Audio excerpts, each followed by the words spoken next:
So I won't go through the whole program because I think I don't want to spoil Shan's thunder.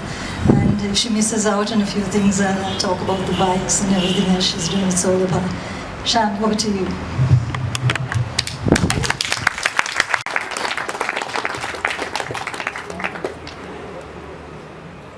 A few months ago, I was interviewed for a newspaper article, and I was asked by this very young journalist, what do you say, in your opinion, is the most successful thing that Ape Lanka has done? And I did answer that question. But it's a question that went on in my mind, and I kept asking myself, what is the most successful thing that Ape Lanka has done over the last 3-4 years? Is it, as Shehara says, that we have given 21 schools water purifying systems in 18 months? No, I don't think that's what is most successful. Is it successful then that we have given 300 plus children push bicycles and prevented them from dropping out of school and not being educated anymore? Is that a success story? It is not a success story. Is it then that we have done peace and reconciliation workshops through the use of sports and arts and produce paintings and drawings like you see behind there? Is that our success story? Or is it the solar systems we've given? Is it the computers we have given? Is it then that we have taught English to try and get these children employable when they leave school? And most certainly I believe that that is not our success story. Then what is our success story? Is it that we have built partnerships with the Rotary Club of Colombo and the Rotary Club of Regency, who has given us water purifying systems? Or is it that we have been able to tie up with organizations like the Roundtable 5, with ICBC or Spa Ceylon or any of these organizations that helped us? No, that is not the successful thing that we have done over the years. Is it that we have tied up with places like Mani Empathy and worked with musicians and artists and opinion leaders? No. If none of those things is our success story, the question I asked myself for months after that interview is, what is the most successful thing about Ape Lanka? And I believe that the most successful thing about Ape Lanka is very simple. It is what has made all of these things possible. What has made all of these things possible is because people cared enough to dare.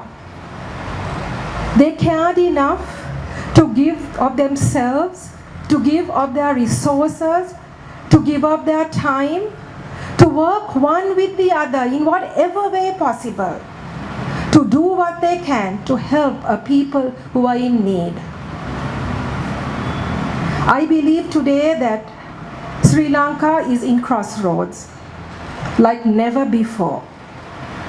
And we have this wonderful opportunity available to us for a very short period of time to stretch out our hand and help those people to make a change.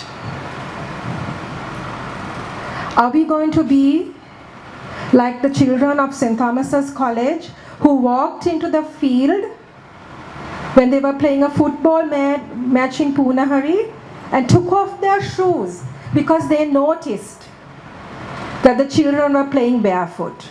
They made that choice. They made that choice.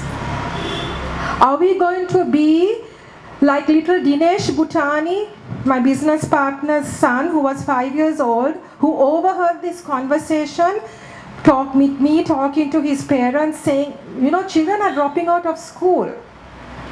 What are we going to do about it? And he came up to me and said, Auntie Shan, I'm so sad. Here is my till. I don't want a toy. Can you buy the child a bike? Maybe that till did not have enough money for one bicycle. But he chose and he took some action.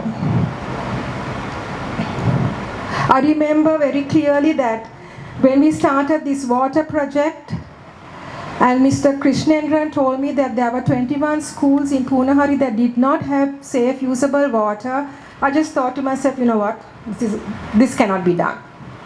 It's absolutely not possible for an organization like Ape Lanka to give water to 6,500 children. And I tried to put it out of my mind. But every morning I got up and I made myself a cup of coffee, or I had a bath. I just remembered that it doesn't matter that they didn't have water from a tap. They didn't have safe water, period. And then I decided that somehow we were going to give these children water. We made a choice. And Mr. Rajan Asirvadan, who's not here today unfortunately, said, you know what, Shan? Just one at a time. One at a time. Today, we have a choice to make.